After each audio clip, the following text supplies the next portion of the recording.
The vibratory activities of the planetary universe are governed by a law of periodicity. Everything that lives has periods of birth, growth, fruitage, and decline. These periods are governed by the septimal law. The law of sevens governs the days of the week, the phases of the moon, the harmonies of sound, light, heat, electricity, magnetism, and atomic structure. It governs the life of individuals and of nations, and it dominates the activities of the commercial world. Life is growth, and growth is change. Each 7 years period takes us into a new cycle. The first 7 years is the period of infancy. The next 7, the period of childhood, representing the beginning of individual responsibility. The next 7 represents the period of adolescence. The 4th period marks the attainment of full growth. The 5th period is the constructive period, when men begin to acquire property, possessions, a home, and a family. The next, from 35 to 42, is a period of reactions and changes, and this in turn is followed by a period of reconstruction, adjustment, and recuperation, so as to be ready for a new cycle of sevens beginning with the 50th year. There are many who think that the world is just about to pass out of the 6th period, that it will soon enter into the 7th period, the period of readjustment, reconstruction, and harmony, the period which is frequently referred to as the millennium. Those familiar with these cycles will not be disturbed when things seem to go wrong, but can apply the principle outlined in these lessons with the full assurance that a higher law will invariably control all other laws, and that through an understanding and conscious operation of spiritual laws, we can convert every seeming difficulty into a blessing. So here's part 16. Wealth is a product of labor. Capital is an effect, not a cause, a servant, not a master, a means, not an end. The most commonly accepted definition of wealth is that it consists of all useful and agreeable things which possess exchange value. It is this exchange value which is the predominant characteristic of wealth. When we consider the small addition made by wealth to the happiness of the possessor, we find that the true value consists not in its utility, but in its exchange. This exchange value makes it a medium for securing the things of real value whereby our ideals may be realized. Wealth should then never be desired as an end, but simply as a means of accomplishing an end. Success is contingent upon a higher ideal than the mere accumulation of riches, and he who aspires to such success must formulate an ideal for which he is willing to strive.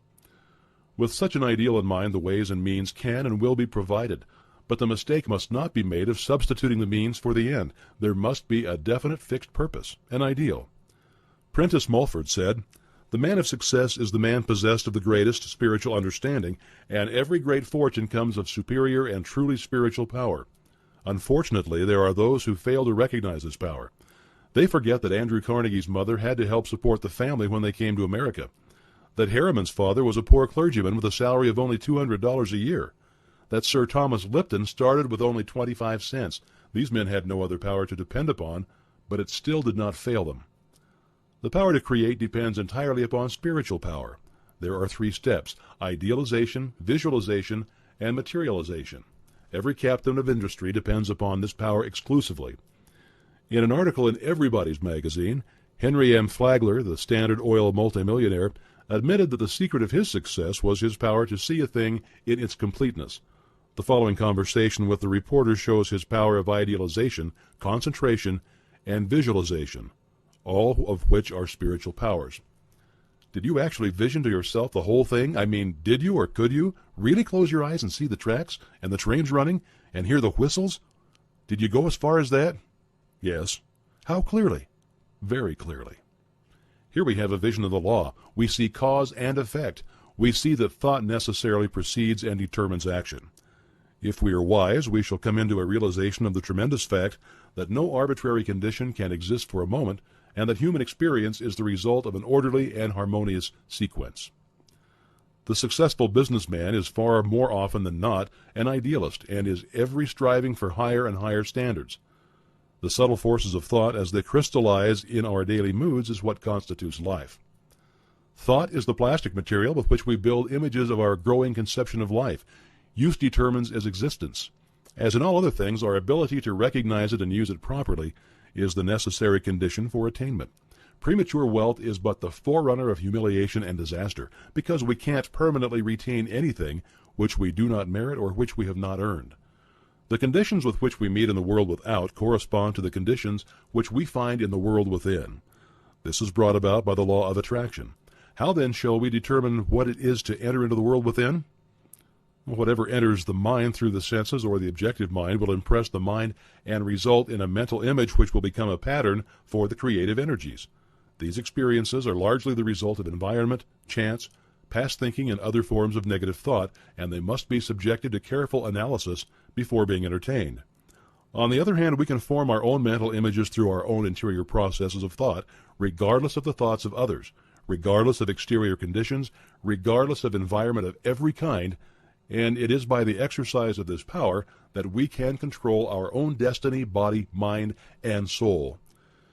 It is by the exercise of this power that we take our fate out of the hands of chance and consciously make for ourselves the experiences which we desire. Because when we consciously realize a condition, that condition will eventually manifest in our lives. It is therefore evident that in the last analysis, thinking is the one great cause in life. Therefore, to control thought is to control circumstances, conditions, environment, and destiny. How then are we to control thought? What's the process? To think is to create a thought, but the result of the thought will depend upon its form, its quality, and its vitality. The form will depend upon the mental images from which it emanates. This will depend upon the depth of the impression, the predominance of the idea, and the clarity of the vision, plus the boldness of the image. The quality depends upon its substance, and this depends upon the material of which the mind is composed. If this material has been woven from thoughts of vigor, strength, courage, and determination, the thought will possess these qualities. And finally, the vitality depends upon the feeling with which the thought is impregnated. If the thought is constructive, it will possess vitality. It will have life. It will grow, develop, expand. It will be creative. It will attract to itself everything necessary for its complete development. If the thought is destructive, it will have within itself the germ of its own dissolution. It will die. But in the process of dying, it will bring sickness, disease, and every other form of discord. This we call evil, and when we bring it upon ourselves, some of us are disposed to attribute our differences to a supreme being. But this supreme being is simply mind in equilibrium. It is neither good nor bad. It simply is. Our ability to differentiate it into form is our ability to manifest good or evil. Good and evil, therefore, are not entities. They are simply words which we use to indicate the result of our actions. And these actions are in turn predetermined by the character of our thought. If our thought is constructive and harmonious, we manifest good. If it is destructive and discordant, well, then we manifest evil. If you desire to visualize a different environment, the process is simply to hold the ideal in mind until your vision has been made real. Give no thought to persons, places, or things. These have no places in the absolute. The environment you desire will contain everything necessary. The right persons and the right things will come at the right time and in the right place. It is sometimes not plain how character, ability, attainment, achievement, environment, and destiny can be controlled through the power of visualization, but this is an exact scientific fact. You will readily see that what we think determines the quality of mind, and that the quality of mind in turn determines our ability and mental capacity, and you can readily understand that the improvement in our ability will naturally be followed by increase in attainment and a greater control of circumstances. It will thus be seen that natural laws work in a perfectly natural and harmonious manner. Everything seems to just happen. If you want any evidence of this fact, simply compare results of your efforts in your own life, when your actions were prompted by high ideals, and when you had a selfish or ulterior motive in mind. You'll need no further evidence. If you wish to bring about the realization of any desire, form a mental picture of success in your mind by consciously visualizing your desire. In this way, you'll be compelling success. You will be externalizing it in your life by scientific methods. We can only see what already exists in the objective world, but what we visualize already exists in the spiritual world, and this visualization is a substantial token of what will one day appear in the objective world if we are but faithful to our ideal. The reason for this is not difficult. Visualization is a form of imagination. This process of thinking forms impressions on the mind, and these impressions in turn form concepts and ideals, and they in turn are the plans from which the master architect will weave the future. The psychologists have come to the conclusion that there is but one sense, the sense of feeling, and that all other senses are but modifications of this one sense.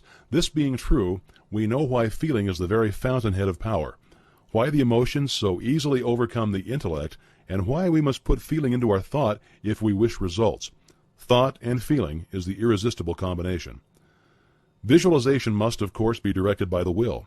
We are to visualize exactly what we want. We must be careful not to let the imagination run wild. Imagination is a good servant but a poor master, and unless it is controlled, it may easily lead us into all